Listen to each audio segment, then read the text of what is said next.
IPL থেকে মুস্তাফিজকে বাদ দিতে বলল বিসিসিআই।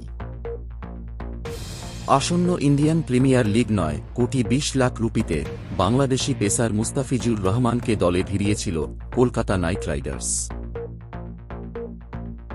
তবে ভারতের সঙ্গে বাংলাদেশের চলমান কূটনৈতিক সম্পর্কের টানাপোড়েনের জেরে তাকে বাদ দিয়ে বিকল্প ব্যবস্থা নিতে দলটিকে অনুরোধ জানিয়েছে বিসিসিআই। সচিব দেবজিৎ সাইকিয়া বিষয়টি নিশ্চিত করেছেন।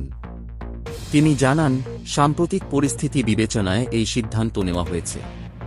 এও বলা হয়েছে, মোস্তাফিজের বদলে অন্য কাউকে নিতে চাইলে সেটি অনুমোদন করবে বোর্ড। তবে ঠিক কী কারণে মোস্তাফিজকে ছাড়তে বলা হয়েছে সে বিষয়ে বিস্তারিত ব্যাখ্যা দেয়নি বোর্ড। দৈনিক অনুসন্ধান, দুরন্ত গতিতে অফুরন্ত সাহসে আমরা।